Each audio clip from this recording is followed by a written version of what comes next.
오늘은 성령 강림절입니다. 보통 성령 강림절 날에는 교회력에 따르면 성서일과로서 사도행전 2장 1절부터 21절까지를 읽습니다. 그 중에서 1절부터 13절까지는 우리가 아주 잘 알고 있는 말씀 내용입니다. 마가의 다락방에 모인 오순절 날에 마가의 다락방에 모인 제자들이 기도하던 중에 불과 같은 성령님의 임재를 경험하신 그 이야기 말입니다. 그리하여 각 지방의 방언으로 그 당시에 기도하고 있던 사람들에게 그 말하는 능력이 생겼고 그 말로 기도를 했더라. 그리고 지나가던 사람들이 그것을 들었다라고 하는 게 우리가 익히 알고 있는 사도행전 2장 1절부터 13절까지의 내용입니다. 교회력에 따른 이 성서일가에 따르면 1절부터 21절이 상당한 좀 분량이 상당합니다. 그러다 보니까 우리가 익히 좀 쉽게 그리고 자주 접하는 본문은 1절부터 13절까지의 내용인데 사실은 14절부터 21절도 매우 중요한 내용을 담고 있죠. 그래서 오늘은 우리가 익히 알고 있는 1절부터 13절을 가지고 성령 강림 전날 성령님이 어떻게 역사하셨는지를 우리가 살펴보고 하나님의 은혜에 귀 기울이는 것이 아니라 14절에서 21절까지를 살펴보고 그 안에 오늘 하나님께서 우리에게 말씀하시고자 하는 내용과 그리고 준비된 은혜를 좀 함께 나누고자 합니다. 우선은 좀 여쭙고 싶습니다. 이 내용을 알고 계신가요? 잘 알고 계시나요? 그래도 성경을 한 1독 혹은 3독 정도 해보신 분들은 다들 하셨는데 지금 하셨는데 겸손하셔서 나는 안 해봤다라는 식으로 이제 그런 표정을 짓고 계신 거죠. 이 본문 내용을 알고 있습니다. 근데 이 내용이 사실은 굉장히 중요한 내용을 담고 있어요. 우리가 잘 모르고 지나치기 때문에 중요하게 다루지 않을 뿐입니다. 그러면 한번 그 내용이 어떠한지 잘 한번 살펴보도록 하겠습니다. 우선 오늘의 본문이 총 두 부분으로 나누어져 있다는 걸 우리는 쉽게 구분할 수 있습니다. 14절부터 16절까지가 첫 번째 부분이고요. 17절부터 21절까지가 그 두 번째 부분입니다. 결론부터 이야기하자면 첫 번째 부분과 두 번째 부분 모두 성령님이 역사하실 때, 그러니까 성령님의 임재를 경험한 사람들, 성령님의 내주하심을 경험한 사람들, 그 사람들이 하는 일 가운데 아주 중요한 일 두 가지를 말하고 있는 겁니다. 그리고 그 일은 세대를 거쳐서 우리에게까지 전해진다는 것을 우리가 좀 살펴보면 알 수 있습니다. 첫 번째 부분 14절에서 16절까지의 부분은 성령님이 어떻게 역사하시느냐, 그 부분을 이야기하고 있는데요. 오해를 종식시킨다는 겁니다. 여러분 혹시 살면서 오해해 보신 적 있으신가요? 혹은 오해를 받아본 적 있으신가요? 최근에 저한테 있었던 오해 중에 하나는 뭐냐면 지인과 함께 스타필드에 갔는데 사람들이 굉장히 많았어요. 정말 많았어요. 그러니까 굉장히 많았는데 그 가운데에서 이제 제가 지인은 화장실을 가고 저는 이제 혼자서 사람들 많은 그 공간에서 이제 기다리고 있었는데 저기 멀리서 누가 저를 향해서 손을 흔드는 거예요. 근데 제가 잘 모르는 사람이거든요. 그래서 저는 언뜻 그분의 행색과 어떤 표정과 이 체구 이런 걸 봤을 때 저분이 하나님의 어떤 교회 목사님이신가 보다 해가지고 저도 반갑게 손을 흔들었습니다. 인사하고 손 흔들고 저랑 나이가 비슷해 보이시더라고요. 그래서 내가 잘 모르시는 분 중에 감사하게도 내 얼굴을 기억해 주신 분인가 보다. 그래서 인사하고 안녕하세요 하고 인사했어요. 근데 그게 아니라 제 뒤에 있던 사람한테 인사를 했던 거예요. 이런 경험 한 번쯤 해보신 적 있지 않으신가요? 네, 저만 해봤을 것 같지는 않아요. 최근에, 그러니까 저는 이런 오해를 한 거죠. 저 사람이 나에게 인사를 하는구나 라는 오해를 했던 거죠. 반대로 오해를 받는 경우도 있습니다. 똑같은 반대의 경우인데요.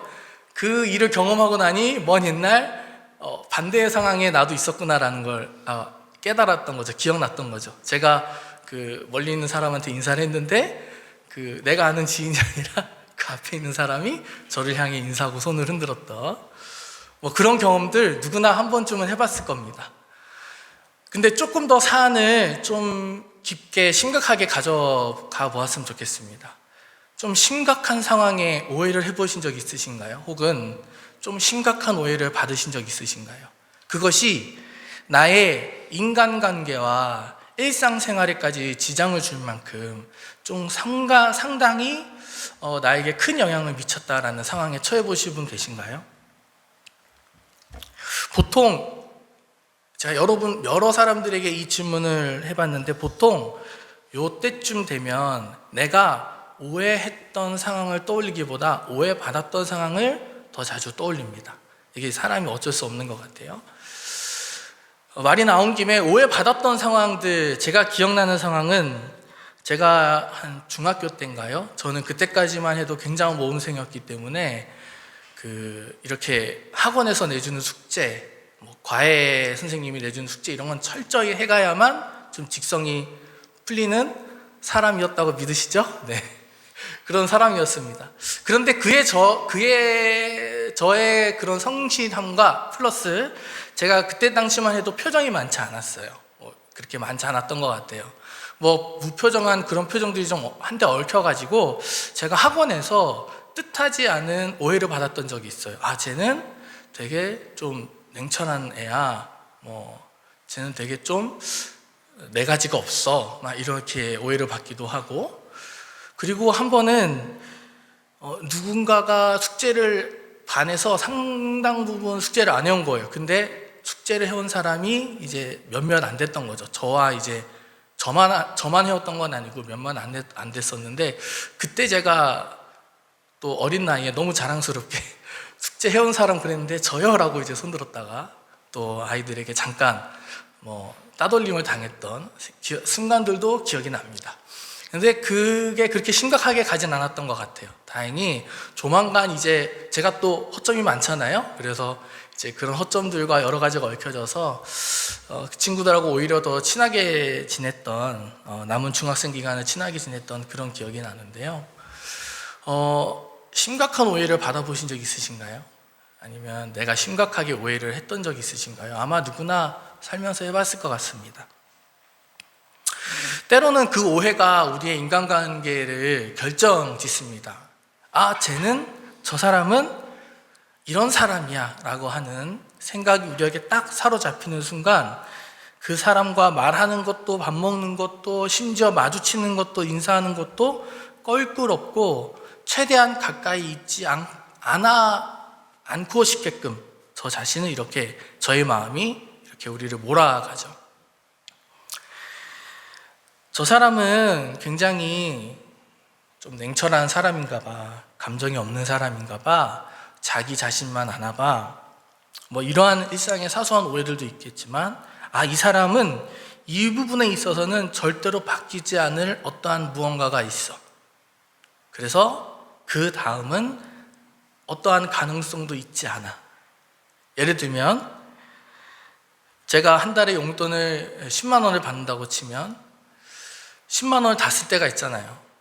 근데 저한테는 어떠한 생각이 딱 자리 잡고 있냐면 내가 이 10만 원을 다 쓰는 순간 나의 이 생사권을 갖고 있는 우리 와이프께서는 전혀 그 다음에 여지를 내주지 않을 거다라는 그런 마음의 확고한 신념이 있기 때문에 이게 저의 오해일 수도 있겠지만 그런 신념이 있기 때문에 제가 그 다음은 될 수 있으면 하지 않으려고 해요.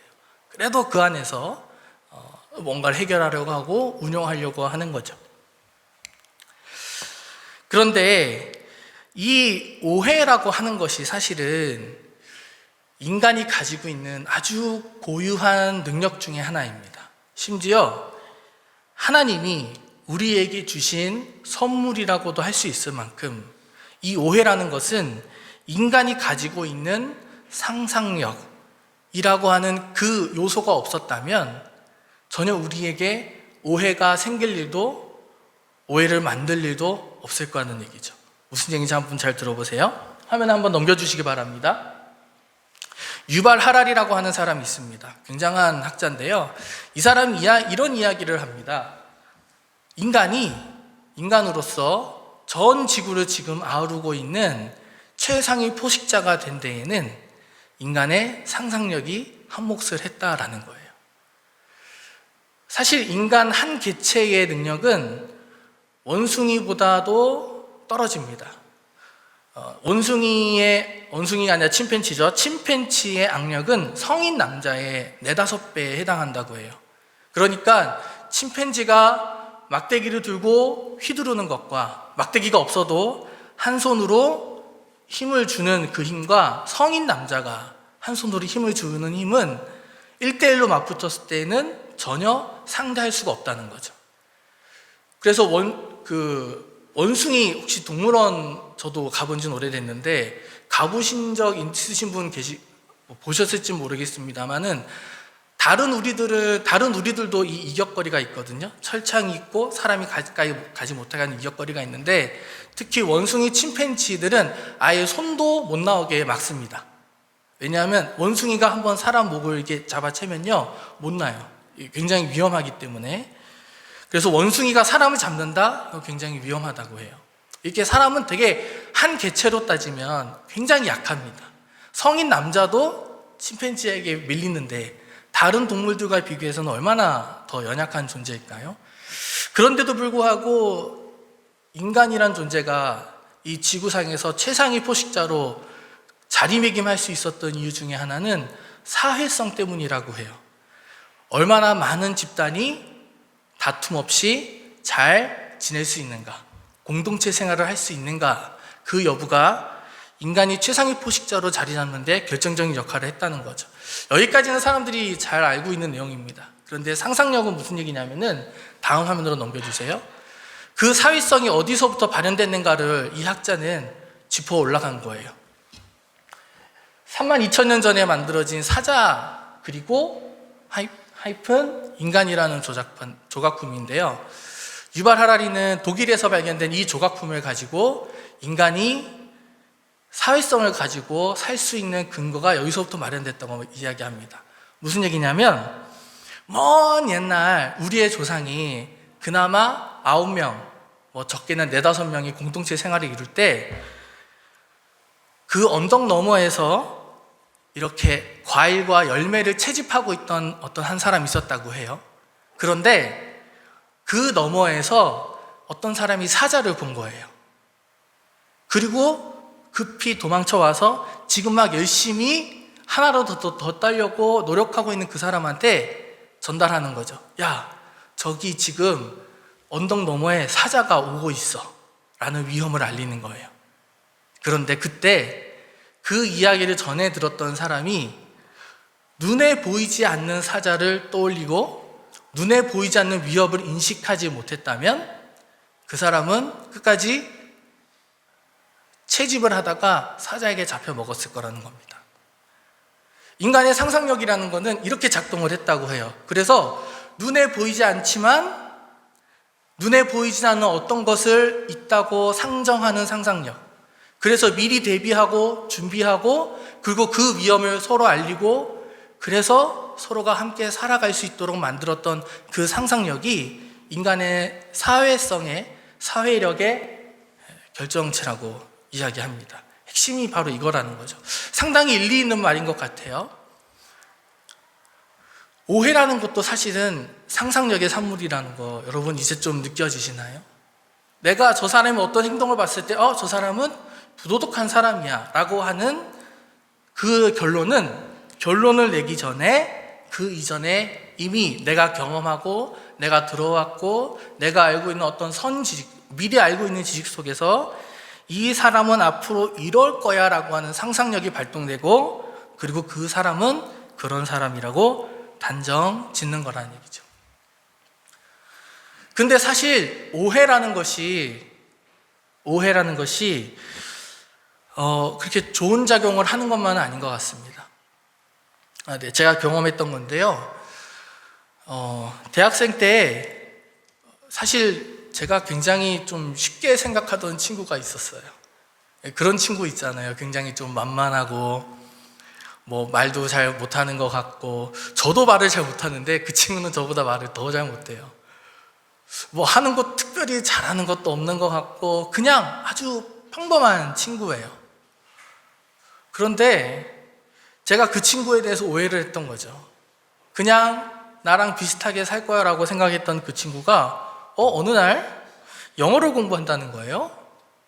그리고 어느 날 토익 점수를 받아서 유학을 간다는 거예요. 유학을 가더니 거기서 어떻게 잘해서 또 목회를 하고 있다는 거예요. 그러니까 몇십 년이 지나서 만났는데 뭐 그 친구가 제가 상상했던 모습이 아니라 더 멋있는 모습으로 바뀌어 있는 거예요. 막 미국에서 정말 사람들을 잘 섬기면서 목회를 하고 있는 모습을 보면서 그렇구나. 내가 이 친구가 평범하다라고 내가 오해를 했구나.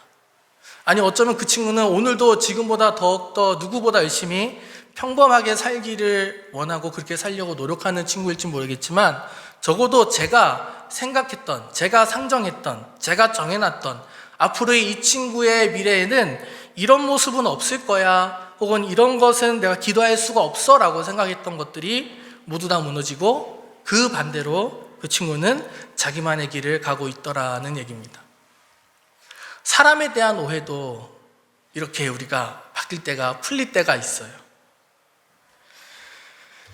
그런데 성령님께서 하시는 일 중에 하나는 뭐냐면 우리가 단정 지어놓고 우리가 선을 그어놓고 한계를 지어놨던 그 오해마저 풀어버리시고 종식시키시는 불이 나는 것입니다. 무슨 얘기인지 한번 말씀 본문을 보겠습니다. 14절에 베드로가 한번 말씀을 보여주세요.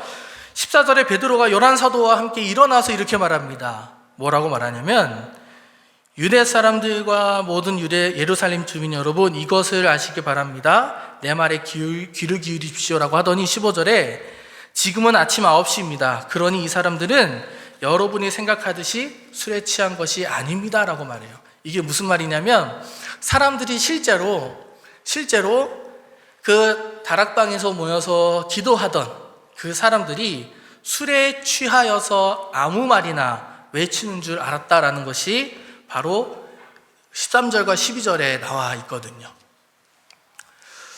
사람들이 이렇게 오해하게 된 이유도 생각해보면 그럴 법합니다. 왜냐하면 당시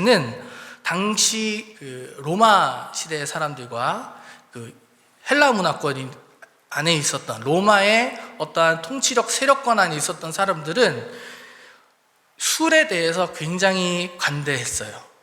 심지어 술에 대해서 긍정적으로 생각했습니다. 관대한 정도가 아니라 긍정적으로 생각했어요.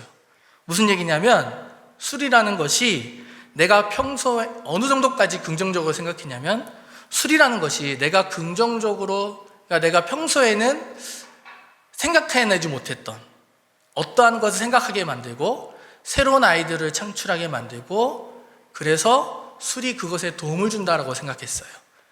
이게 무슨 말이냐면 이거는 신화와도 약간 엮여 있는데 혹시 여러분 바카스라는 음료 아시나요? 바카스라는 음료 아시죠? 그 바카스라고 하는 음료가 사실은 바쿠스라고 하는 술을 관장하는 신의 이름이라는 거 아시나요? 그런데 그 신이 하는 중요한 일 중에 하나는 뭐냐면 사람들의 피로를 회복시키고 그리고 그 바쿠스 신이 등장하는 그림을 보면 항상 뭘 갖고 있냐면 악기를 가지고 있습니다. 항상 노래를 해요. 무슨 얘기냐면은 평소에 생각하지 못했던 식구나 상상력이나 어떠한 새로운 가능성을 생각하게끔 만든다라고 사람들이 그렇게 믿었던 것이 일반적인 믿음이었어요. 그러니까 연애 자리에서도 항상 빠지면 안 되는 게 술이었어요. 특히 어떤 연애 자리? 그 당시에 고매한 시인이나 문학가나 역사가가 함께 참석하는 자리에서는 이 술이 절대 빠지면 안 되는 거였습니다. 이거는 예수님이 혼인잔치에서 물을 포도주로 바꾼 사건과는 조금 달라요. 이 사건은 예수님이 물을 포도주로 바꾼 사건은 히브리 사람들, 이스라엘 사람들의 어떤 풍습 가운데 하나였고 오늘 이 본문 말씀에서 이 사람들은 술에 취한 사람들이 아닌다라고 하는 베드로의 해명은 그러한 배경 안에 있는 거예요. 그래서 술이 굉장히 관대하고 긍정적이었어요. 그래서 실제로 밤 늦게까지 새벽까지 연회를 벌이는 게 어떠한 연회를 주장하고 연회를 베풀었던 그 집안의 그 통솔자나 이 장이 가지는 어떤 자부심이었다고 해요. 그러니까 사람들이 오해할 법한 거죠. 멋들어진 건물에 굉장히 많은 사람들이 모인 것 같은데 막 시끄러운 소리가 나는 거예요. 그래서 사람들이 저 사람들은 술을 마셨구나. 심지어 술을 지금 아침까지도 마시네. 심지어 여러 다른 지방의 사람들이 모여서 술을 같이 마시는구나. 우리는 이렇게 힘들고 고통스러운데 이제 아침 9시에 당시 로마 사람들의 일과는 좀 일찍 시작했거든요.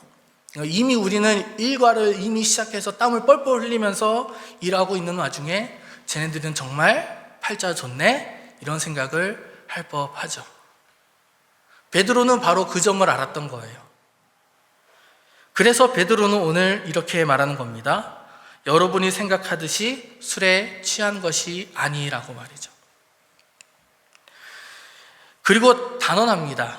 이 일은 하나님께서 예언자 요엘을 시켜서 말씀하신 대로 된 것이라고 말이죠. 이렇듯 성령님은 사람들 가운데 생긴 어떠한 오해거리나 풀어야 할 것들이나 그리고 담아두지 말아야 할 것들을 열어놓으시고 푸시고 종식시키시는 능력이 있으신 겁니다. 여러분에도 오늘 성령님께서 행하시는 이 능력과 일들이 여러분 삶 가운데 많이 일어나기를 바랍니다. 사실 베드로는 이렇게 말할 만한 어떠한 재력이나 위치나 이걸 갖추지 못한 사람이에요. 그런데도 사람 앞에 나서서 오해가 생기는 것들을 풀어버리죠. 성령님이 하시는 일 중에 하나가 바로 오해를 풀어버리시는 겁니다. 잘못된 상상력이 잘못 발현되어 마음이 다치고 관계가 깨어지는 그 모든 일들을 풀어버리시는 겁니다. 그리고 나서 하시는 일이 뭐냐면 바로 17절부터 21절까지의 말씀인데요. 바로 오해를 종식시키신 다음에 새로운 가능성을 말씀해 주시는 겁니다. 이것을 좀 간단한 단어로 재해석이라고도 말할 수 있을 것 같아요. 무슨 얘기냐면 한번 넘겨주시기 바랍니다. 네. 사실은 17절부터 21절까지 베드로가 얘기했던 그 말씀은 요엘 2장에 나오는 말씀입니다. 요엘 2장 28절에서 32절까지에 나온 내용인데 두 가지를 비교해 보면은 다 비슷해요. 그런데 요엘서에서 중요하게 언급하고 있는 한 가지가 오늘 베드로가 선포하고 있는 말씀 중에 하나가 빠집니다. 한번 엔터 눌러주시겠어요? 네, 바로 시온산에 대한 언급입니다. 시온산은 유대인들에게, 이스라엘 사람들에게 피할성, 그리고 자기가 다시 행복해질 어떠한 근거, 그것을 의미합니다. 만약에 이스라엘 백성이 다시 행복해진다면, 위험을 피한다면, 다시 부흥한다면 그것은 시온산에서부터, 즉 예루살렘에 있는 그곳에서부터 일어날 것이라고 하는 게 당시의 일반적인 사람들의 생각이었어요. 그런데 이게 어떻게 변질이 되냐면 유대인들이 하나님의 말씀을 가지고 오해를 하기 시작하는 거예요. 이렇게 오해하기 시작합니다. 이것 봐, 우리 민족은 하나님에게 선택받은 백성이야. 그러니까 구원받는다면 우리가 제일 먼저 구원받을 거야. 그러면서 자연적으로 다른 민족을 배타하게 됩니다. 다른 민족들과 친하게 지내는 것이 아니라 다른 민족들을 멸시하고 천대하고 자기들 공동체에서 제외시키면서 철저하게 관계를 끊어버리기 시작했던 거예요. 이걸 뭐라고 얘기하냐면 유대이즘, 시오니즘이라고 학자들은 이야기합니다. 유대이즘과 시오니즘이 기능하는 순기능이 있습니다. 그건 뭐냐면 내부 공동체를 더욱더 단단하게 결속시키는 것도 순기능 중에 하나예요. 왜냐하면 당장에 여기 있는 우리들이 앞으로 우리 선한 이웃교회만을 주장한다면 우리들끼리의 내부 결속력은 아주 좋을 거예요. 상대방의 일이 내 일처럼 느껴지고 저 사람이 당한 고통이 내 고통처럼 느껴질 거예요. 그런데 이러한 민족주의, 신민주의, 시온주의의 문제는 뭐였냐면 그 바깥에 있는 사람들에 대한 고통에는 전혀 공감을 하지 못한다는 데 있었어요. 유대인들의 신앙은 그렇게까지 변질이 되었던 거죠. 그래서 오늘 성령님은 베드로를 통해서 그 부분을 과감하게 빼버리시는 겁니다. 성경의 재해석이 베드로라고 하는, 심지어 얼마 전에 예수님을 배반하고 모른다고 했던 그 사람의 입을 통해 지금 성령님의 임재를 통해 성경의 재해석이 이루어지고 있는 거죠. 이러한 아주 과감한 성경의 재해석을 성령님께서는 우리에게 오늘도 약속하고 계십니다. 이것이 어디서부터 가능한 걸까요? 그건 바로 사랑입니다.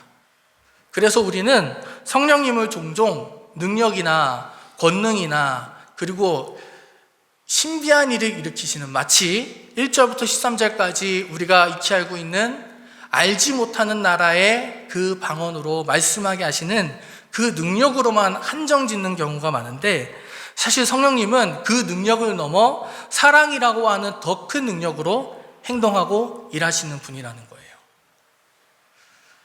하나님의 전능성은, 성령님의 전능성은 우리가 자주 오해합니다. 무엇이든지 가능하게 만드는 것을 우리는 성령님의 능력이라고 이해할 때가 많아요. 근데 사실은 그 반대죠. 특히 오늘날 같이 위급한 시즌과, 그리고 지금 들리는 뉴스로는 올 여름이 더 더울 거라고 하는데 오히려 거꾸로 이야기하더라고요. 올 여름이 제일 시원할 거라고요. 뭐에 비해서? 앞으로 다가올 여름에 비해서 올 여름이 제일 시원할 거래요. 그렇게 뉴스에서도 나오고 있는 상황에서 성령님이 좀, 하나님이 좀 이걸 어떻게 좀 이렇게 저렇게 해가지고 시원하게 만드시면 얼마나 좋을까? 우리는 그렇게 종종 기도하고 생각하고 바라곤 하죠. 저도 바랍니다. 저도 생각하고 기도합니다. 하지만 그것이 성령님의 모든 모습이 아니라는 거예요. 성령님의 전능성은, 사랑의 전능성은 오히려 자신의 능력을 제한할 때 생깁니다. 무슨 얘기냐면, 하나님이 지금 당장, 예수님이 지금 당장 이 자리에 오셔서 우리가 예수님을 믿게 만들 수도 있으세요. 그런데 우리로 하여금 그렇게 하지 않게 만드시는 거죠. 왜요? 사랑하기 때문에. 요즘은 좀 식상한 질문인데, 여러분 혹시 사랑해 보신 적 있으신가요?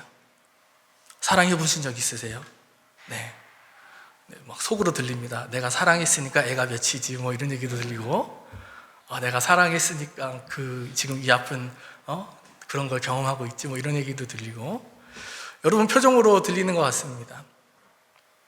그런데 상대방이 내가 원하는 대로, 그러니까 너 이거 해, 너 저거 해, 너 이럴 땐 이렇게 하고 저럴 땐 저렇게 해 라고 말하는 대로, 내가 입력하는 대로 움직인다면 그걸 우리가 사랑이라고 할 수 있을까요? 아니죠. 그건 로봇이죠.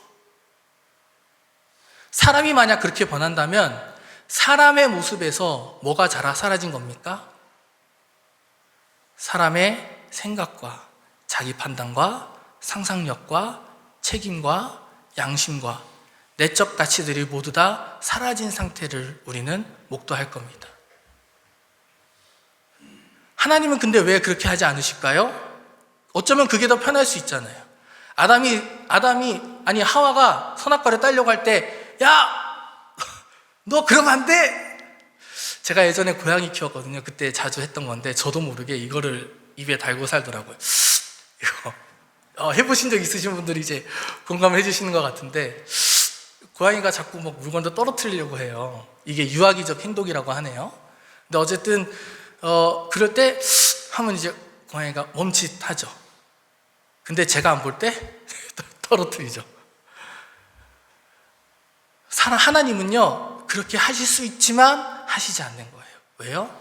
그렇게 하면 우리는 망가지니까. 우리의 자율성과 우리의 마음과 우리의 고유한 내적 가치들이 사라지게 되니까, 심지어 우리가 악행을 저지르는 순간에도, 혹은 우리가 악행을 저지르는 사람을 보면서 와, 하나님 왜 저거를 막지 않으시지? 그런 생각을 할 수는 있으나 그렇게 하지 않으시는 이유는 그것 또한 하나님의 사랑이시기 때문이에요.